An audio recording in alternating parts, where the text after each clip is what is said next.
Presidenti francez Emmanuel Macron thotë se Shqipëria do të jetë anëtare e BE-s brenda 2027-s pasi ka një udhëheqje të fortë që ka sjellë rezultate konkrete, ndërsa kryeministri Rama bëri të ditur se Franca do të përfshihet në ndërtimin e kurudhës Durrës-Prishtinë. Dhëndri i Donald Trump, sipërmarrësi Jared Kushner, ka marrë pjesë në forumin ekonomik që u zhvillua për herë të parë në Tiranë. Ai uroi kryeministri Rama për fitoren e mandatit 4 dhe theksoi se ai është një partner i besueshëm.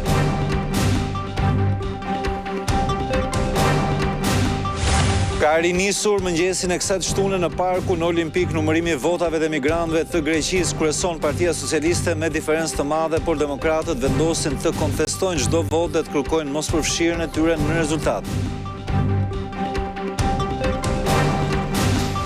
Kryetari i Partisë Demokratike Sali Berisha paralajmëron betejë në disa fronte për denoncimin e asaj që ai e konsideron si farsa elektorale. 11 majit ai thotë se opozita do të bëjë gjithçka që Edi Rama të mos e gëzojë këtë mandat të vjedhur.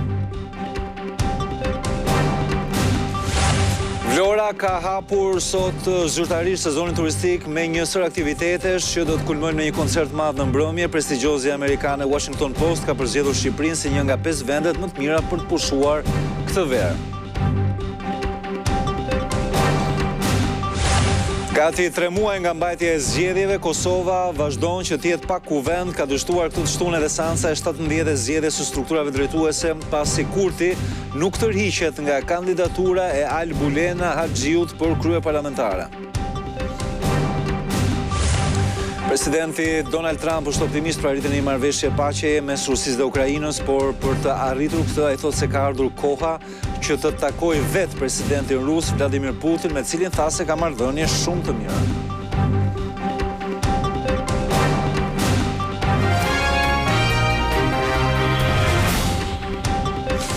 Jo, përshëndes të gjithëve, mirë se vini në lajmet e orës 19:30 këtu në Klan. Do të jemi së bashku për një përmbledhje të gjitha zhvillimeve kryesore të ditës së sotme. Presidenti francez Emmanuel Macron thotë se Shqipëria do të jetë anëtare e Bashkimit Evropian brenda 2027-s pasi ka një udhëheqje të fortë që ka sjellë rezultate konkrete. Deklaratat Macron i ka bërë në forumin ndërkombëtar Future Investment Initiative. Presidenti i Francës Emmanuel Macron është optimist se Shqipëria brenda 2 viteve të ardhshme do të bëhet pjesë e Bashkimit Evropian, teksa mori pjesë në forumin ndërkombëtar të Future Investment Initiative të organizuar për herë të parë në Tiranë. Ai tha se Shqipëria ka një udhëheqje të fortë që ka sjellë rezultate konkrete në reformat integruese. Jam vërtet xheloz që për herë të parë në Europë ky forum zhvillohet këtu në Shqipëri. Jam shumë i lumtur që jeni këtu. Për te shakave që bëj me kryeministrin Edi Rama, sepse këtu në Shqipëri qartësisht keni në fakt pikën hyrëse në Ballkanin Perëndimor, por edhe më gjerë, ndaj ju inkurajoj të investoni në Shqipëri, sepse keni një udhëheqje të fortë. Dhe nuk flas vetëm sepse është miku im, por sepse ka sjellë rezultate dhe në 2 vitet që vijnë, duke qenë se ka një mandat të qartë, do të jetë pjesë e Bashkimit Evropian dhe dua që ta dini, të jeni të sigurt që ne si Evropian do të japim rezultate tashmë që kemi një linjëzim të fortë midis Francës dhe Gjermanisë. Do të bëjmë maksimumin që të realizojmë agjendën që folëm. Vetë kryeministri Rama, që po ashtu përshëndeti këtë forum të rëndësishëm ekonomik, shprehu jo vetëm falënderime për organizatorët që zgjodhën Tiranën, por foli edhe për përgjegjësitë e tij në raport me zhvillimin e të ardhmes. Më së fundmi bëm një gjë përpara Francës që është një fillim i mirë. Më besoni. Askush nuk do ta kishte imagjinuar atë çfarë po ndodh sot. Kjo është një gjë që ashtu siç na jep kënaqësi, edhe na tmerron, sepse përgjegjësia është shumë e madhe dhe kërkesa për të patur rezultate në nivele të larta po rritet dita ditës. Kryeministri foli për rëndësinë që ka mikpritja për shqiptarët, që u dëshmua edhe në organizimin e komunitetit politik të premte në Tiranë dhe u ndal edhe tek produkti që solli samiti. Kur e mbështeta idenë e KPS, shumë njerëz menduan që ishte ajo hileja tipike franceze për të ofruar një djath tjetër pa të dhënë atë djathin që kërkon. Menduan se po dilja si një aset i rekrutuar nga francezët dhe që punoja në emër të presidentit për të sabotuar zgjerimin. Ky në fakt ishte samiti 6 e gjithçka ndryshoi. Mendoj se agresioni kundër Ukrainës ka bërë gjithkënd të kuptoj që ky format është mjaft dobi prurës për të gjithë. Në fund, presidenti francez ju kujtoi investitorëve të pranishëm rëndësinë që ata kanë për Europën, e cila sipas tij është një kontinent i qëndrueshëm dhe i besueshëm, fuqitë së cilës nuk duhen vlerësuar. Edhe dhëndri i Donald Trump, sipërmarrësi Jared Kushner, ka marrë pjesë në forumin ekonomik që u zhvillua për herë të parë në Tiranë. Ai uroi kryeministrin Rama për fitoren e mandatit 4 dhe theksoi se ai është një partner i besueshëm. Pas mbështetjes që mori nga Europa për qeverinë shqiptare, mbërriti një mesazh edhe nga Shtetet e Bashkuara të Amerikës. Dhëndri Donald Trump, sipërmarrësi Jared Kushner, që mori pjesë në forumin ekonomik të zhvilluar në Tiranë, përshëndeti edhe fitoren e kryeministrit Rama. Dikur Shqipëria kishte mbetur plotësisht e pazhvilluar si rezultat i drejtimit të dobët politik ndër vite, por më pas erdhi Edi Rama. Ajo që më tërhoqi menjëherë ishte fakti që ai nuk është vetëm një politikan i aftë dhe lider me vizion, por edhe një artist. Kjo kombinon forcën politike me ndjeshmërinë krijuese, një qasje unike që reflekton edhe mënyrën si ai e sheh zhvillimin e vendit. Kushner foli edhe për resortin luksos që do të ndërtojë në ishullin e Sazanit. Isha shumë i tërhequr nga rajoni dhe zhvillimet rajonale demografike. Shpenzuam një vit me studim tregu. Pas një analize rezultoi se mjedisi ishte perfekt. Shumë njerëz më kanë pyetur pse po investojmë në Shqipëri. Shqipëria ka potencial, thjesht njerëzit nuk janë mësuar ta shohin. Do të ndërtojmë diçka spektakolare dhe do e prezantojmë së shpejti. Kush do e vizitojë resortin? Së pari unë me gruan. Do ndërtojmë një komunitet të shkëlqyer dhe do të tërheqim markat më prestigjioze në botë. Në summit morën pjesë biznesmen të rëndësishëm shqiptar, ndërta sipërmarrësi Samir Mane. Ai foli për prioritetet dhe mundësitë e investimit në Shqipëri. Shqipëria është një vend në zhvillim. Klima e biznesit po përmirësohet ndjeshëm dhe po shohim rritje reale dhe vrull në disa sektor. Në veçanti ka mundësi të forta investimi në turizëm, energji të gjelbër dhe më gjerë. Aktualisht fokusi ynë kryesor është tek turizmi, jo vetëm në Shqipëri, por në të gjithë Ballkanin Perëndimor. Turizmi përfaqëson një sektor dinamik dhe premtues. Ndërsa kritika dhe sugjerime ndaj Europës kishte biznesmeni arab Mohamed Alabar. Europa ka disa rregulla të çuditshme. Duhet të zgjohemi se gjithë bota po ndryshon dhe duhet i kapim këto ndryshime. Ne duhem që Europa të përparojë. Europa duhet të jetë shumë e zgjuar për të integruar njerëz nga gjithë bota e saj që të punojnë për zhvillimin e saj. Ish-kryeministri italian Renzi konsideroi si shqetësim më të madh në Europë lëvizje demografike. Evropa është një lojtare e fortë në fushë, por duhet të zgjohet dhe të mendojë për të ardhmen. Edukimi i gjeneratës së re është shumë i rëndësishëm. Duhet të kuptojmë se problemi më serioz është demografia, na çon në kolaps. Investoni në demografi, në talente, në edukim. Kjo ka më shumë rëndësi tani.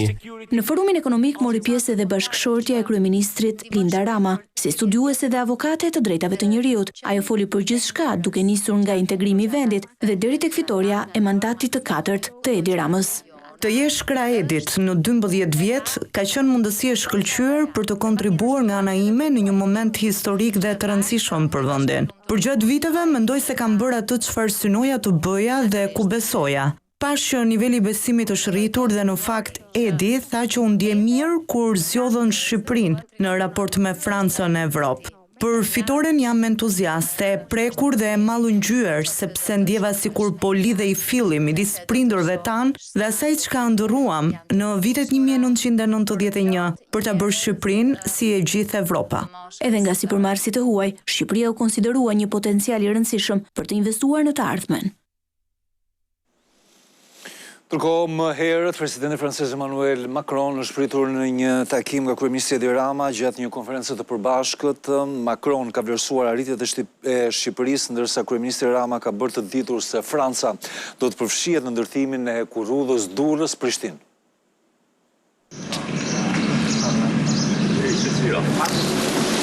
Një vit e gjysmë nga vizita e presidentit parë francez në vendin ton, Emmanuel Macron, u rikthye në Tiranë jo vetëm për të marrë pjesë në samitin e Komunitetit Politik Evropian, por për të qëndruar edhe këtë të shtunë e për të zhvilluar një takim bilateral me kryeministrin Edi Rama.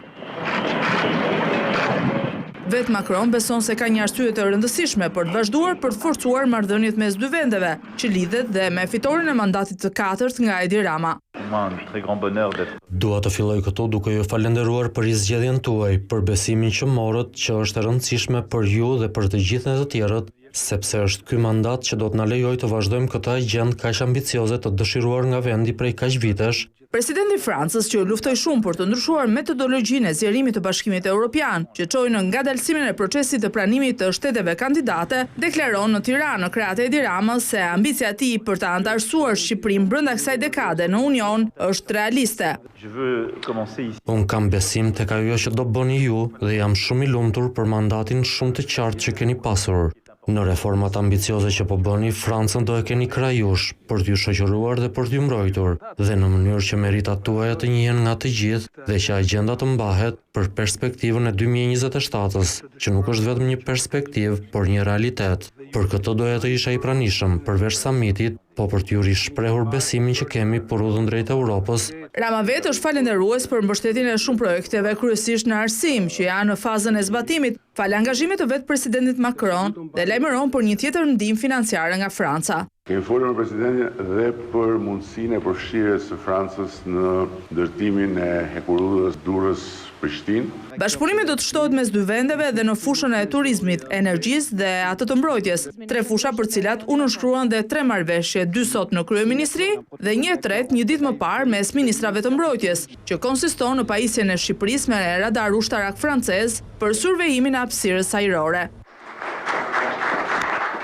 E për mbrojtjen, Rama dhe Macron folën gjatë në konferencë duke komentuar deklaratën e Washingtonit për rritjen e buxhetit mbrojtjes nga çdo vend antar i aleancës. Të dy e shohin si të pamundur që shifrat të jenë të detyrueshme për çdo njëri nga shtetet e NATO-s, por më shumë meraku i presidentit Macron është të mos përqendrohen blerjet vetëm tek armatimet amerikane. Pra duhet që ne europianët të investojmë më shumë për të ndërtuar një bazë industriale dhe teknologjike europiane që përforcon autonominë tonë. Nëse kjo bëhet një histori vër buxhet dhe shënoa aty që i shpenzuam, atëherë ne do t'i kemi plot depot që as nuk do t'i përdorim. E kur u pyet për nevojën e sanksioneve të reja për Rusinë, Macron sërish u kujdes të i drejtohet Shteteve të Bashkuara të Amerikës dhe presidentit Trump, i cili mori një mandat me premtimin se do të bëjë paqe mes dy vendeve. Them që përballë cinizmit të presidentit Putin, jam i sigurt presidenti Trump, i mirakosur për besueshmërinë e Amerikës, do të reagojë sepse propozimi për armëpushim, propozimi për t'u takuar, janë propozime amerikane. Presidenti Macron u pyet dhe për deklaratën e presidentes Vjosa Osmani, se ka një blokadë ndaj Kosovës nga Bashkimi Evropian, ndërkohë që i hapin dyert Serbisë dhe Vučićit, i cili shkon tek Putini. Unë uroj që javët e ardhshme të rifillojmë dialogun edhe me Prishtinën dhe me Beogradin, sepse secili vend është përballur me vështirësi politike e sociale. Në 2 vitet e fundit, investimet e Francës përmes Agjencisë Franceze të Zhvillimit llogariten të jenë në Shqipëri në 300 milion euro.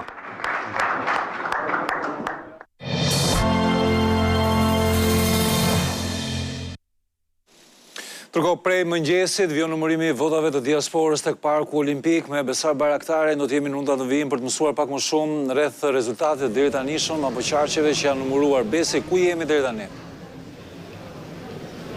Drini janë numëruar 179.000 vota nga totali 195.000 votave që i kanë ardhur nga diaspora dhe aktualisht ka përfunduar procesi në 6 qarqe, në 6 të tjera vijon të numërohet. Përsa i përket rezultatit, vijon të kryesoj Partia Socialiste me 58% të votave, 103.931, kundrejt Partisë Demokratike me 44.813 vota. Ka përfunduar procesi në Lezhë, gjithashtu procesi ka përfunduar në Shkodër, në Tiranë po ashtu, ka përfunduar edhe Dibra, Durrësi dhe Kukësi, përsa i përket subjekteve politike.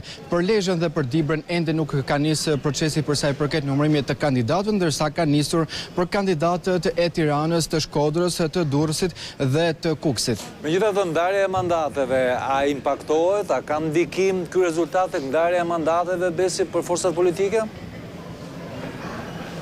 Shanset reale në fakt Drini ishin përsa i përket qarku të Lezhës, ku pak më parë përfundoi dhe Partia Demokratike arriti të ruaj mandatin e 4, kishte shpresë nga Partia Socialiste për të fituar një mandat më tepër, megjithatë një diferencë prej 73 votash e ndau mandatin mes të dy forcave politike. Përveç Lezhës, sigurisht ka, mund të themi, diskutime dhe shanse përsa i përket qarkut të Tiranës, ku për Partinë Demokratike në garë është Jorita Tabaku me Ilir Ali Mehmetin, të cilët ka një diferencë prej 3.000 votash dhe ka një numër të lartë të zarfeve që janë për t'u hapur. Megjithatë, mandati për sa i përket Partisë Socialiste është duke u diskutuar mes Olta Gjashkës dhe Blerina Gjylametit, po ashtu edhe mes Ornaldo Rakipit dhe Xhemalia Qefalis. Ka një diferencë të ngushtë mes tyre, megjithatë kemi vetëm një numër të pakët të zarfeve që janë hapur për kandidatët pra listën preferenciale të votave që kanë ardhur nga Greqia.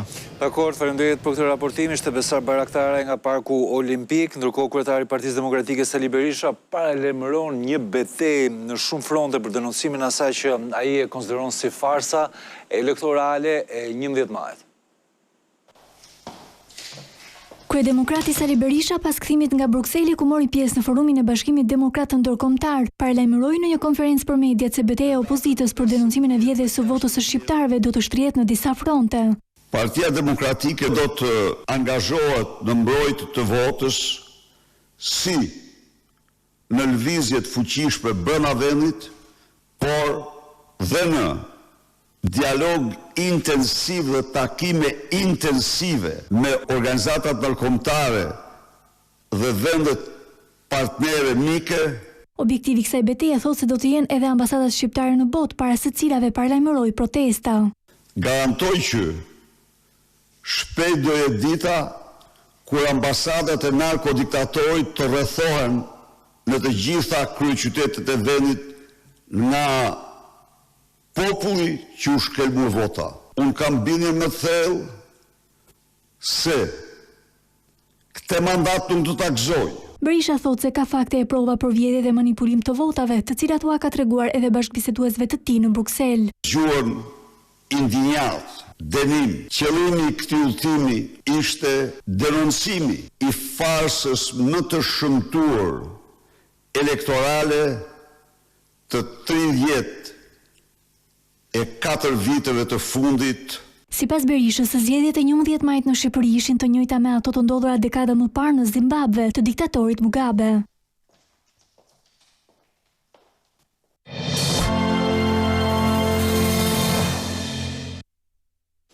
Shohim tani disa lajme të tjera të aktualitetit me kërkesë të institucioneve partnere të huaja. Autoritetet shqiptare vetëm gjatë 2024-s kanë sekuestruar miliona euro pasuri të krimit në Shqipëri. Ato janë pasuritë paluajtshme, janë para kesh, janë llogari bankare dhe ato mjete dyshuar se janë krijuar nga veprimtari kriminale në vendet tuaja. Autoritetet e huaja që kanë identifikuar në vendet e tyre grupe kriminale shqiptare kryesisht të përfshira në trafikun e drogës, kërkojnë sekuestrimin e pasurive që ata kanë krijuar në vendin ton. Gjatë 2024-s me kërkesë të prokurorisë belge dhe gjermane, SPAK regjistroi 5 verifikime pasurore. Ndërkohë, përveç verifikimeve, prokuroria e posaçme ka sekuestruar për llogaritë autoriteteve të huaja, Belgjikës dhe Italisë, disa pasuri të identifikuara në pronësi të personave të arrestuar dhe dënuar në vendet përkatëse. Deri më tani këto pasuri përfshin 6 prona të paluajtshme, mbi 145.000 euro në kesh dhe në llogari bankare si dhe makina. Ato janë administrimin dhe menaxhimin e Agjencisë së Administrimit të Pasurive të sekuestruara dhe vetëm pas marrjes së një vendimi konfiskimi, autoritetet do të duhet të përcaktojnë se çfarë do të ndodhë me to. Nëpërmjet letër porosive, disa prej të cilave TVK ka lexuar, autoritetet e huaja rezultojnë të kenë identifikuar saktësisht to pasuri, aktivitetet ekonomike me të cilat merren personat nën hetim dhe të afërm të tyre në Shqipëri. Nga ana tjetër, SPAK thotë se pas vendosjes së sekuestros ka kërkuar informacion të vazhdueshëm për proceset penale atje, në mënyrë që të marrë një vendim për fatin e hetimit pasuror në vendin tonë.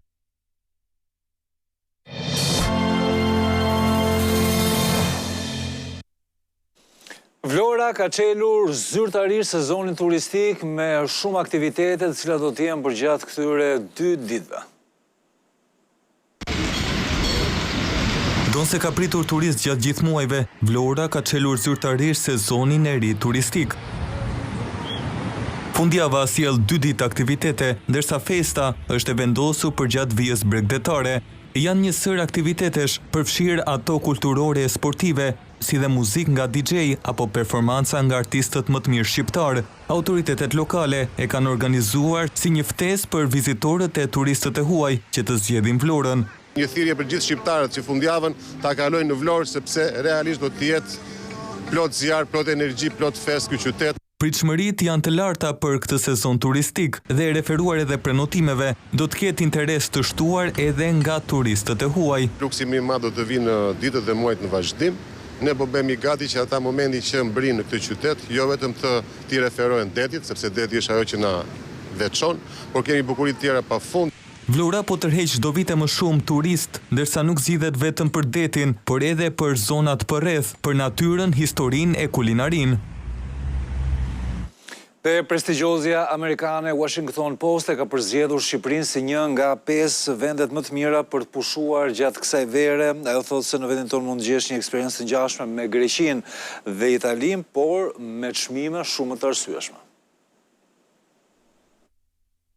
Me afrimin e sezonit veror, ekspertët ndërkombëtar të udhëtimeve kanë treguar trendin në kësaj vere, duke pranuar se shumica e qytetarëve kërkojnë pushime ekonomike dhe sugjerime të destinacioneve ku mund të pushojnë mirë dhe lirë. Ndaj The Washington Post në një artikull rekomandon për lexuesit e tij 5 destinacione europiane që nuk janë prekur ende nga turizmi masiv, në mesin e të cilave rënditet edhe Shqipëria. Sipas së përditshmes amerikane, për të gjithë ata që duan të përjetojnë një atmosferë të ngjashme me atë të Kroacisë, Italisë dhe Greqisë, duhet të zgjedhin Shqipërinë, ku çmimi mesatar i një dhome dyshe shkon $96 nata dhe se një javë pushime në Shqipëri shkon rreth $2000 për person. Jo pa qëllim sugjerohet Shqipëria, pasi ashtu siç thuhet në artikull, ajo është në radarin e shumë turistëve amerikan. Sugjerohet Shkodra për një eksperiencë të bukur historike apo Dërmiu për plazhet e bukura, ndërsa në një panoramë më të gjerë në shkrim, thuhet se turistët do mund të gjejnë një vend me histori të pasur, me një kuzhinë të shijshme dhe plazhe të bukura.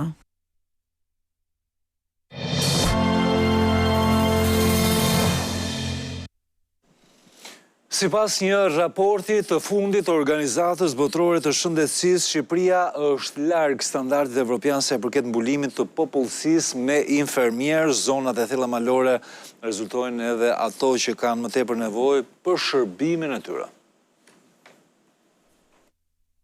Shqipëria renditet në vendet e para në Europë për numrin e lartë të infermierëve të diplomuar, por sërish mbetet në mesataren europiane për shërbimin e tyre për numër popullsie. Sipas një raporti të fundit të OBSH-s, vendi ynë diplomon mesatarisht 50 deri në 70 infermierë për 10.000 banor, por sërish larg standardit europian që është rreth 80 infermierë për 10.000 banor. Edhe pse nga viti në vit kuotat e pranimit në Universitetin e Mjekësisë janë rritur, sërish nevojat në vend mbeten të larta. Zonat e thella malore të Shkodrës, Elbasanit dhe Vlorës kanë nevojat më të mëdha për infermier, lokoped, mami dhe fizioterapist, teksa çdo vit afro 1000 persona punësojnë përmes portalit Infermier për Shqipërinë. Sipas OBSH-s, në kontinentin evropian shërbyen 7.2 milion infermier me një densitet prej 77 për 10.000 banor, më i larti në botë. Fuqia punëtore globale e infermierëve përbëhet nga 85% femra dhe relativisht moshë e re. Në këtë trend paraqitet edhe Shqipëria. Globalisht 33% e infermierëve janë nën 35 vjeç,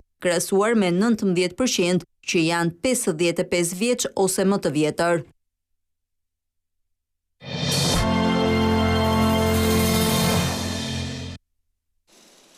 Gati 3 muaj nga mbajtja e zgjedhjeve, Kosova vijon ende që tjetë pa një kuvend, ka dështuar të shtun dhe seanca e 17 për konstituimin e strukturave drejtuese, pasi Kurti nuk të riqet nga kandidatura e Albulena Axhiut. Një deputet përantar të komisionit ka dështuar edhe përpjekja e 17 për konstituimin e kuvendit të Kosovës. Vetëvendosja nuk arriti të sigurojë numrat për të vazhduar procedurën me votim të fshehtë. Para nisjes së seancës, kryesuesi Avni Dehari kërkoi konsultime përfaqësues të grupeve parlamentare. Dehari u kishte kërkuar atyre një marrëveshje për shmangje të rregullores së kuvendit, ku seancat do të mbaheshin çdo javë e jo çdo 48 orë, por që është refuzuar nga shumica e përfaqësuesve politik parlamentar. Është krejtësisht e papranueshme me bëni kërkesë të tillë për me shkel rregullorën me vedije, dhe e dyta kjo tregon që vullneti i tyre nuk është në asnjë mënyrë me tentu me bë zgjidhje. Ne këtë shohim indikacion shtesë që lëvizja vetëvendosje nuk është absolutisht e interesuar që ta bëj konstituimin e kuvendit. Rrjedhimisht nuk ka asgjë që mund të quhet ose të deklarohet si shkelje, përveç se një përpjekje për të kthy paksa në një orar tjetër këto takime. Seanca vazhdon të hënën. Ky ishte edhe lajmi i fundit për këtë edicion, qëndroni me të në plan.